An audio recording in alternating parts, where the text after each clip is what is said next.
स्वप्न में गौ का दर्शन करने का फल क्या होता है, बड़े ध्यान से सुनेंगे। बोलो राधे राधे। स्वप्न में गौ अथवा सांड के दर्शन से,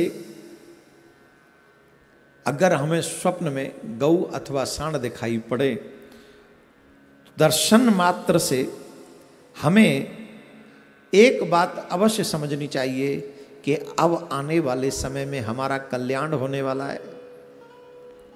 गौ माता का स्वप्न में आना या गौ की संतान का स्वप्न में आना, कईयों को बहुत स्वप्न दिखते और गाय के दिखते हैं कि हमें गाय स्वप्न में दिख रही है, तो उनको ये बात समझ लेनी चाहिए कि उनका जीवन अब कल्याण के मार्ग पर चल पड़ा है। अब उनका कल्याण ही होने वाला, उनका लाभ होने वाला है, उनकी व्याधि नष्ट होने वाली है, उनके जो संकट हैं, उनकी जो व्याधि हैं, अब वो नष्ट हो जाएंगी। ऐसा स्वप्न दिखने पर ये बात अवश्य सोचनी चाहिए।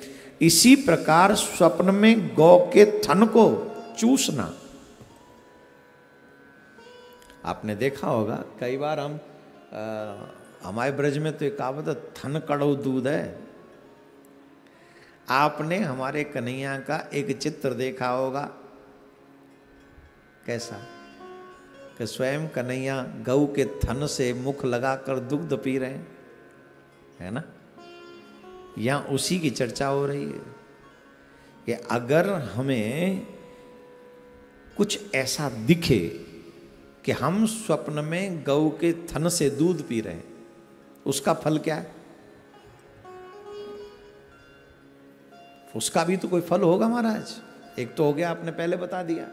दूसरा, इसका फल क्या है कि हम सो रहे हैं, हम स्वप्न देख रहे हैं कि गौ माता हमारे पास खड़ी और हम सीधे गए और अपने मुख से गऊ के थन को अपने मुख में लेकर दुग्ध पी रहे हैं। इसका क्या फल है महाराज? इसका फल भी बहुत ही श्रेष्ठ माना गया है। इसका फल जो है,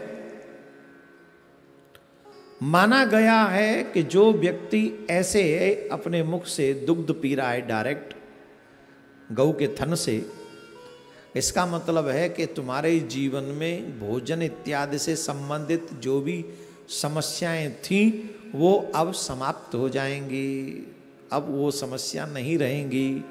वो समस्याओं का समाधान गौ माता ने कर दिया है, कामधेनु माता ने कर दिया है। इसलिए इस स्वप्न को उचित और लाभदायक मानना चाहिए। देखो, आजकल नोटों का धन मानते हैं, पर नोटों का धन नहीं, अन्न ही सबसे बड़ा धन है, गौ ही सबसे बड़ा धन है। हम कभी बताएंगे आपको गौ धन कितना बड़ा धन है, परंतु अन्न धन इसलिए है क्योंकि अन्न के बिना हमारा प्राण नहीं है।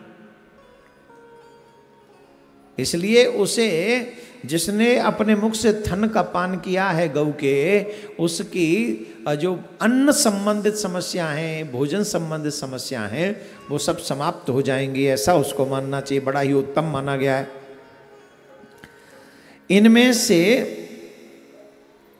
घी सहित खीर को, भोजन को और राज्य प्राप्ति का सूचक माना गया है।